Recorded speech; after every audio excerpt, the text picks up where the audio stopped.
Hello friends, તમારું સ્વાગત છે મારી ચેનલમાં। આજે આપણે બનાવીશું એકદમ ઝટપટ બની જાય તેવા મુંબઈના ફેમસ તવા પુલાવની રેસીપી। તો આ પુલાવ ખાવામાં એટલો ટેસ્ટી લાગશે કે તમે એકવાર બનાવશો તો વારંવાર બનાવવાનું મન થશે અને બિલકુલ પણ તમારો પુલાવ એકબીજા સાથે ચીપકશે નહીં। એકદમ સરસ છૂટો પુલાવ બનીને તૈયાર થશે। ફક્ત 10 જ મિનિટમાં તમે આ પુલાવ બનાવીને તૈયાર કરી શકો છો। તો ચાલો બનાવીએ। રેસીપી સારી લાગે તો વિડીયોને લાઇક કરજો, તમારા ફેમિલી અને ફ્રેન્ડ્સમાં શેર કરજો અને હજી સુધી જો ચેનલને સબસ્ક્રાઇબ ના કરી હોય તો સબસ્ક્રાઇબ કરીને બેલ આઇકનને પ્રેસ કરજો એટલે નવી નવી રેસીપીના નોટિફિકેશન આવશે। તો ચાલો બનાવીએ। સૌથી પહેલાં તો પુલાવ બનાવવા માટે આપણે ગેસ ઉપર એક હેવી બોટમવાળી પેન રાખીશું અને તેમાં 4 ટેબલસ્પૂન જેટલું તેલ ઉમેરીશું। આ પુલાવમાં તેલનું પ્રમાણ થોડુંક વધારે રાખવાનું। હવે તેલ ગરમ થઈ જાય એટલે અડધી ટીસ્પૂન જીરું ઉમેરીશું, એક તમાલપત્ર ઉમેરીશું અને બંનેને આપણે સારી રીતે સતળાવા દઈશું। ત્યાં સુધી આપણે પુલાવમાં નાખવા માટેના વેજીટેબલ્સ જોઈશું। તો અહીંયા મેં એક મીડિયમ સાઇઝની ઝીણી સમારેલી ડુંગળી લઈ લીધી છે, 1/4 કપ જેટલું ઝીણું સમારેલું ગાજર, અડધું કેપ્સિકમ અને 2 મીડિયમ સાઇઝના ટામેટાં લઈ લીધા છે। ટામેટાનું પ્રમાણ આપણે થોડુંક વધારે રાખીશું। તો જીરું જેવું સતળાઈ જાય એટલે આપણે સૌથી પહેલાં તો ડુંગળી અને ગાજર ઉમેરીશું। તો ટામેટાં અને કેપ્સિકમને સોફ્ટ થવામાં વધારે સમય નથી લાગતો એટલે આપણે તેને પાછળથી ઉમેરીશું। કરી દઈશું સારી રીતે અને ડુંગળીનો હલકો કલર બદલાય ત્યાં સુધી આપણે તેને સાતળીશું। તો અહીંયા તમારે એ વાતનું ખાસ ધ્યાન રાખવાનું છે કે ડુંગળીને આપણે વધારે પડતી બ્રાઉન બિલકુલ નથી કરવાની, હલકી લાઇટ ગુલાબી કલર જેવી થાય ત્યાં સુધી તેને મીડિયમ ગેસની ફ્લેમ પર સાતળીશું। તો અહીંયા લગભગ ડુંગળી અને ગાજરને મેં 2 મિનિટ માટે સાતળી લીધા અને તમે જોઈ શકો છો ડુંગળીનો હલકો કલર બદલાઈ ગયો છે અને આપણા ગાજર પણ હલકા એવા સોફ્ટ થઈ ગયા છે। તો હવે આપણે જે કેપ્સિકમ અને ટામેટાં લીધા હતા તે બંને ઉમેરીશું।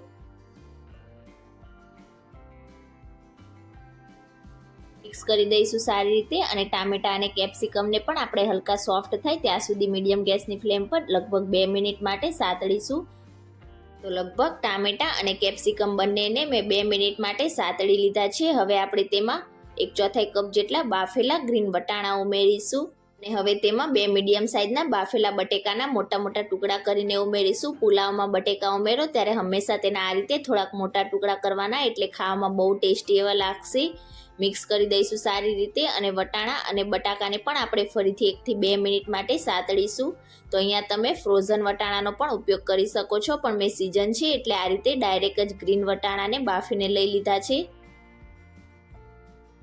અને વસ્તુ સારી રીતે સતળાઈ જાય એટલે હવે આપણે તેમાં મસાલા ઉમેરીશું। તો 2 ટીસ્પૂન પાવભાજીનો મસાલો ઉમેરીશું। તો કોઈ પણ સારી એવી બ્રાન્ડનો યુઝ કરવાનો એટલે સારો એવો ટેસ્ટ આવશે। સ્વાદ પ્રમાણે મીઠું ઉમેરીશું।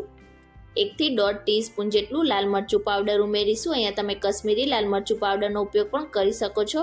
મરચું તમે તમારા ટેસ્ટ પ્રમાણે વધારે કે ઓછું પણ ઉમેરી શકો છો। મિક્સ કરીશું સારી રીતે અને મસાલા આ રીતે સરસ મિક્સ થઈ જાય એટલે આપણે હવે તેને ઢાંકીને મીડિયમ ગેસની ફ્લેમ પર 2 મિનિટ માટે કૂક કરી લઈશું એટલે આપણા બધા જ મસાલાનો ફ્લેવર વેજીટેબલ્સમાં એકદમ સરસ રીતે આવી જશે।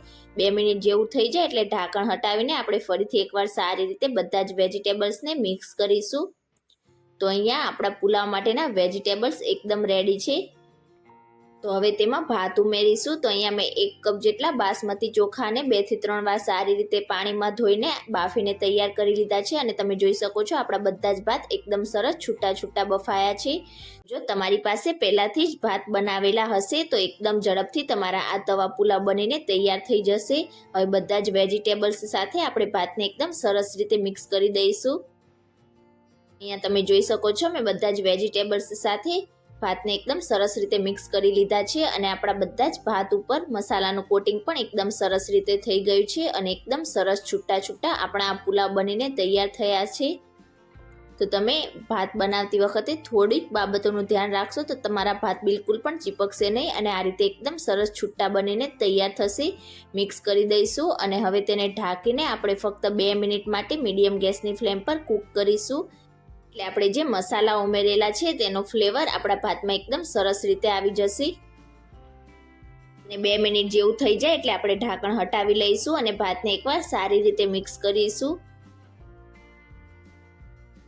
એકદમ પરફેક્ટ એવો આપણો પુલાવ બનીને તૈયાર થયો છે, તમે જોઈ શકો છો। તો હવે ફાઇનલી આપણે ઉપરથી 1/4 કપ જેટલા ઝીણા સમારેલા લીલા ધાણા ઉમેરીશું અને હવે તેમાં અડધા લીંબુનો રસ ઉમેરીશું. તો લીંબુનો રસ આપણા પુલાવમાં એકદમ સરસ એવો ફ્લેવર આપશે. અને હવે ફક્ત 1 મિનિટ માટે આપણે બધી વસ્તુને સારી રીતે મિક્સ કરીશું અને ત્યાર પછી તરત જ આપણે ગેસની ફ્લેમ ઓફ કરી દઈશું. તો લીંબુનો રસ ઉમેર્યા પછી તમારે પુલાવને વધારે પડતો ઓવરકુક નથી કરવાનો. તો અહીંયા તમે જોઈ શકો છો એકદમ સરસ છૂટો છૂટો અને પરફેક્ટ આપણો પુલાવ તૈયાર થઈ ગયો છે. જોતાં જ ખાવાનું મન થઈ જાય તેવો આપણો પુલાવ બન્યો છે. તમે એકવાર આ રીતે પુલાવ બનાવશો તો ઘરમાં બધા વારંવાર બનાવવાની જીદ કરશે, એટલો ટેસ્ટી લાગશે. તો હવે ગરમા ગરમ પુલાવને આપણે સર્વિંગ પ્લેટમાં સર્વ કરીશું. તમે ક્યારે આ રીતે ઘરે મુંબઈનો ફેમસ તવા પુલાવ ના બનાવ્યો હોય તો એકવાર આ રેસીપી જરૂરથી ટ્રાય કરજો. બુંદીના રાયતા સાથે કે ગુજરાતી કઢી સાથે આ પુલાવ બહુ ટેસ્ટી એવો લાગશે. અને આજની મારી રેસીપી તમને કેવી લાગી મને કમેન્ટ કરીને ચોક્કસથી જણાવજો. અને જો રેસીપી સારી લાગી હોય તો વિડીયોને લાઇક કરજો, તમારા ફેમિલી અને ફ્રેન્ડ્સમાં શેર કરજો અને ચેનલને સબસ્ક્રાઈબ કરીને બાજુમાં રહેલા બેલ આઇકન બટનને પ્રેસ કરજો એટલે નવી નવી રેસીપીના નોટિફિકેશન આવશે. Thank you for watching.